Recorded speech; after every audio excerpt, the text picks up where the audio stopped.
এই বয়স পর্যন্ত এই পৃথিবীতে একটা অভিজ্ঞতা অর্জন করেছি অনেক কিছুই, কিন্তু একটা অভিজ্ঞতা আজকে আপনাদের সাথে শেয়ার করছি। আসসালামু আলাইকুম। যদি সুন্দরভাবে বাঁচতে চান, যদি আনন্দের সাথে দিনগুলো অতিবাহিত করতে চান, তাহলে সবার সাথে চমৎকার সম্পর্ক গড়ে তুলুন।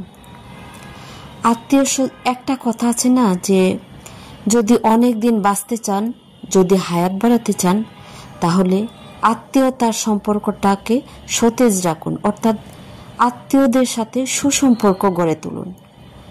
এখন এই যুগে আমরা আত্মীয়তার সম্পর্কটা মুছে ফেলতেছি, অনেক দূরে চলে যাচ্ছে, আমাদের আত্মীয়র সম্পর্কটা হালকা হয়ে যাচ্ছে, আমরা একজন আরেকজনের সাথে যোগাযোগ রাখছি না।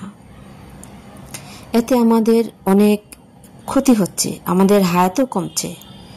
তাই একটি কথা বলবো, যদি খুব আনন্দে থাকতে চান, সুখী হতে চান, নিজেকে খুব ভালো রাখতে চান, তাহলে আত্মীয়তার মতো এই অনলাইন জগতেও সম্পর্ক গড়ে তুলুন। চমৎকার সম্পর্ক, রক্তের সম্পর্ক না হলেও আন্তরিকতার সম্পর্ক সবার সাথে, তাহলে অনেক ভালো থাকা সম্ভব, অনেক বেশি ভালো থাকা সম্ভব। সবাই আশা করি বুঝতে পেরেছেন। সবাই পাশে থাকবেন, আন্তরিকতার হাত বাড়িয়ে দিবেন একজন আরেকজনের প্রতি। সবাই সবার জন্য দোয়া করবেন, ভালো থাকবেন। আরেকটা অনুরোধ করব, বেশি বেশি চিন্তা করুন, অনেক বেশি চিন্তা করুন, দুশ্চিন্তা নয়। আসসালামু আলাইকুম।